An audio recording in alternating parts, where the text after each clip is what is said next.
upholding scientific research and discovery in respect, as we should, we must also be alert to the equal and opposite danger that public policy should itself become the captive of a scientific, technological elite. We've signed a climate convention on the importance of economic instruments and free markets.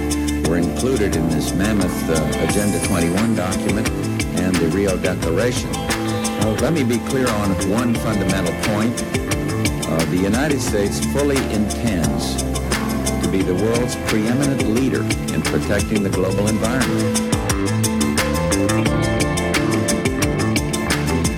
Coming up, Technocracy News. And greetings. This is Technocracy News and Trends. I'm Patrick Wood, your host for today's broadcast. Actually, I'm the editor-in-chief of Technocracy News and Trends. That can be found at technocracy.news. If you haven't yet gotten on the mailing list for a daily digest of material, as well as a Saturday digest of all the podcasts that were done during the week, you can go there and get on the list right now. I hope you do.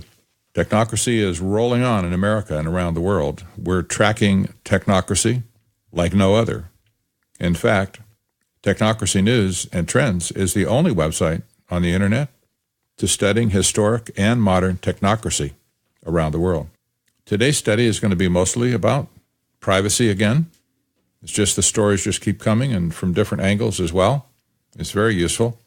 There's many journalists around the world now that are writing about surveillance and especially about China.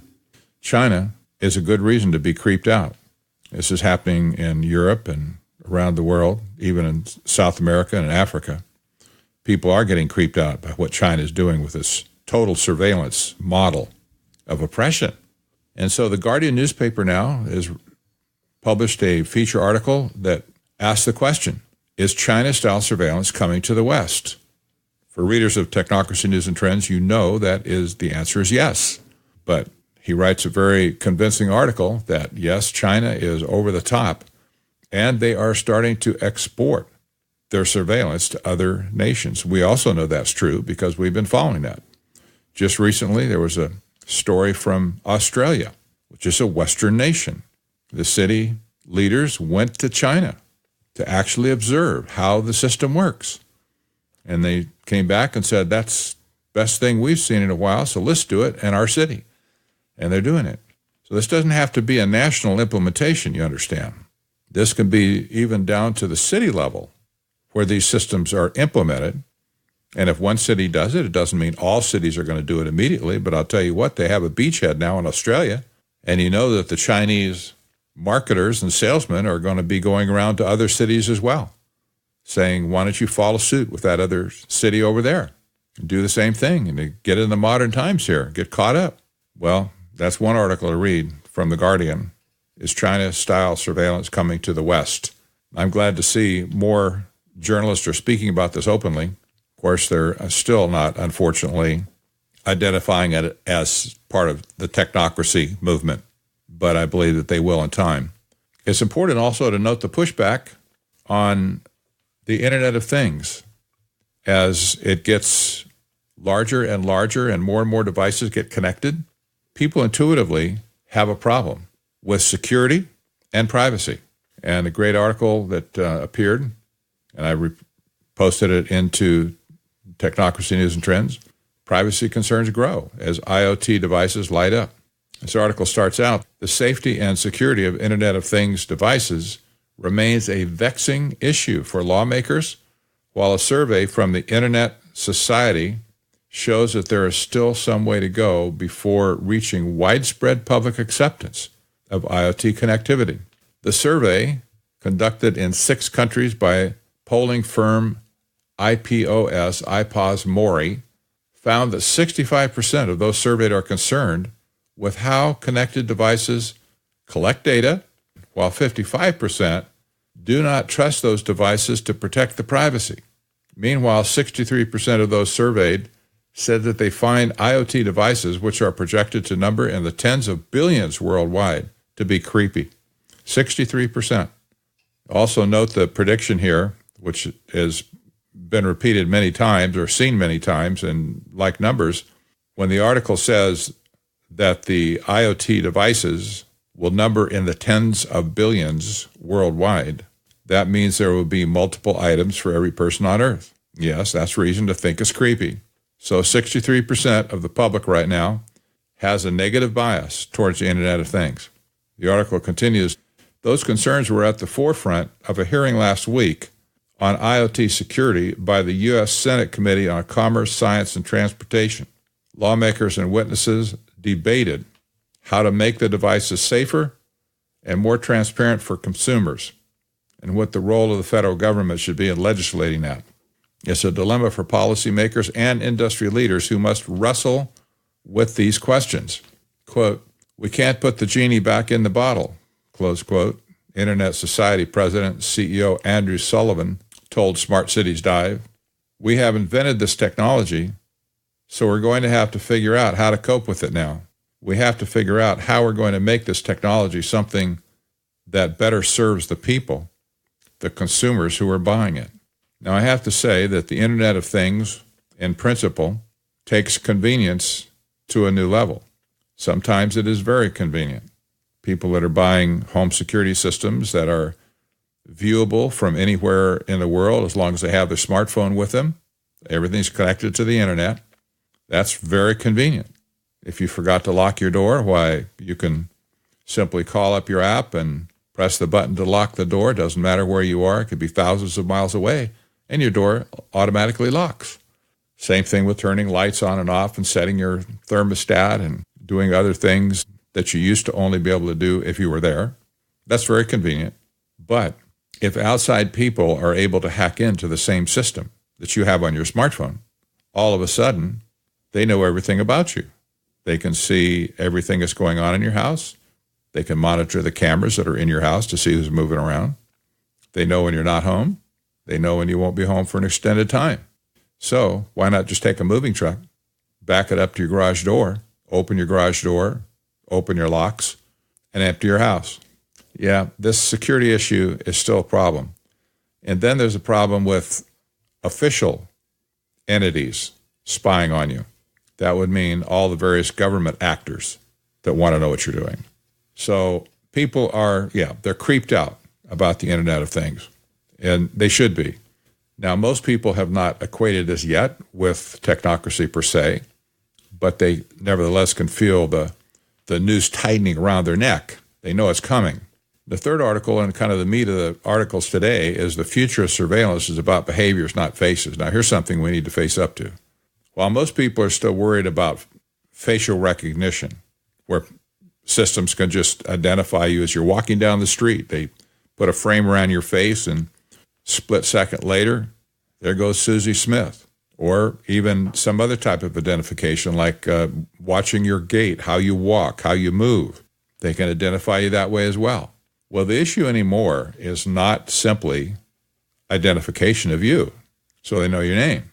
It's gone way beyond that, and we need to kind of catch up to it and see where are the researchers working right now? What are they talking about right now? Well, this article is the future of surveillance is about behaviors, not faces. That's where the state of the art is right now. Behavior.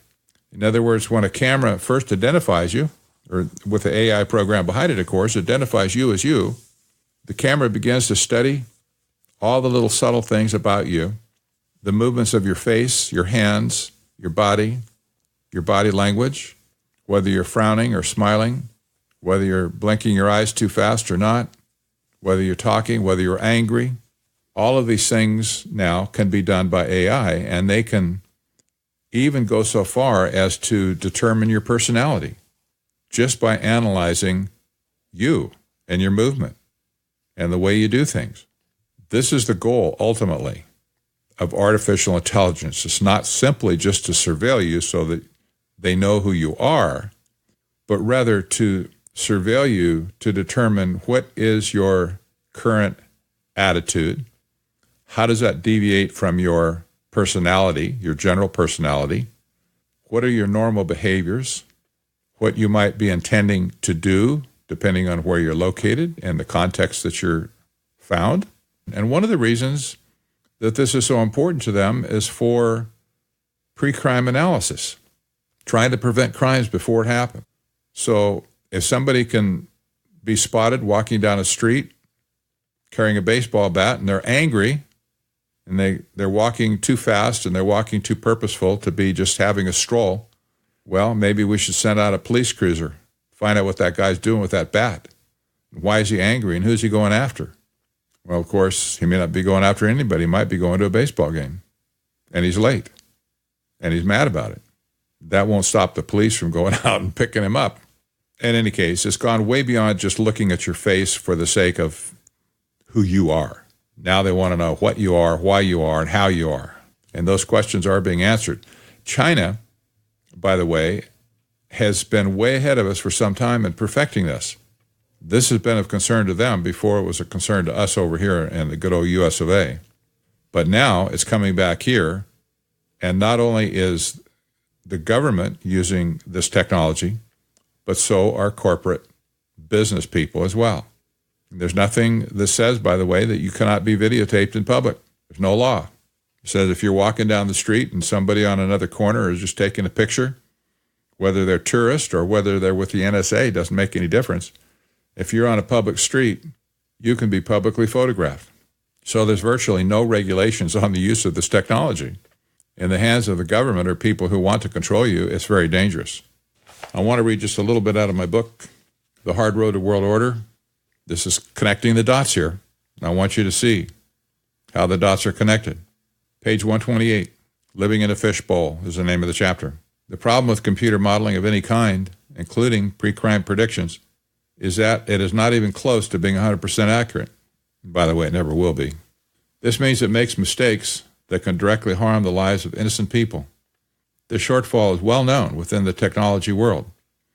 But the technocrat mind figures that 80% accuracy is better than letting more crimes be committed. There is no ethical consideration for the falsely accused or overly surveilled citizens. However, this is absolutely unconstitutional, in some cases illegal as well. The 14th Amendment guarantees, quote, equal protection under the law. The 5th Amendment guarantees, quote, due process under the law. The 4th Amendment, as noted above, prohibits, quote, unreasonable searches and seizures.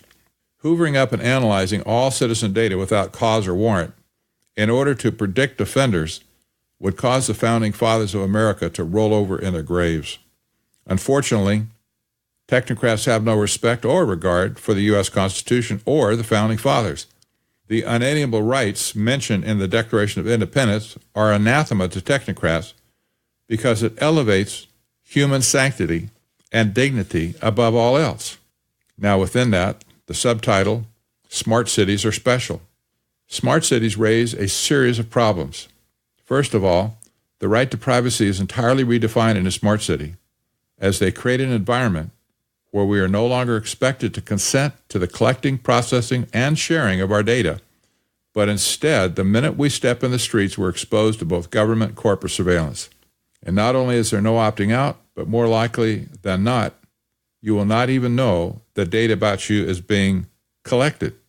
Smart cities are being inundated with technology way beyond just biometric camera systems.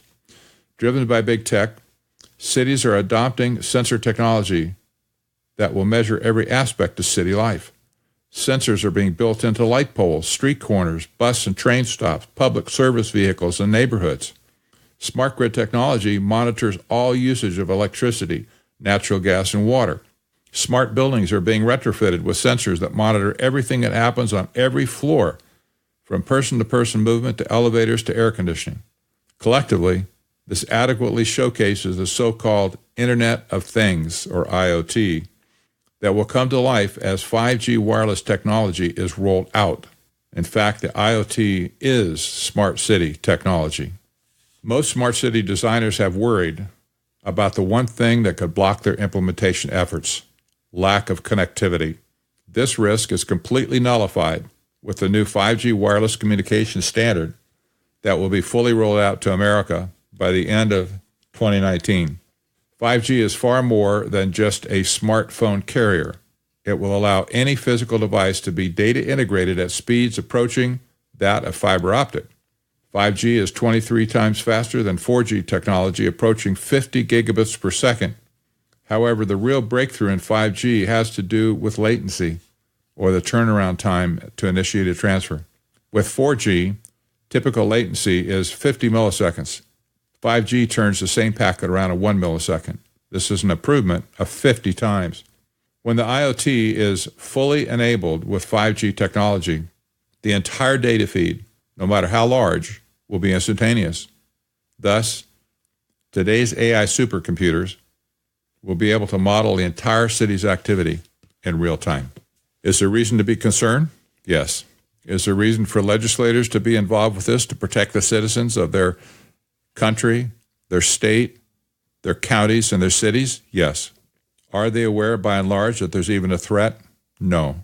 We have to reconcile this and tell those who are in charge of our communities and stuff that they need to wake up and start studying these things and find out ways to protect the citizens from total violation of their constitutional rights, as well as just their basic human rights. Again, I encourage you, if you haven't gotten a copy of either one of my books on technocracy, go for the one that I just wrote first, Technocracy, The Hard Road to World Order. If you get through that, then go back and get the first book, Technocracy, Rising, the Trojan Horse of Global Transformation. I'm Patrick Wood for Technocracy News and Trends. See you next time.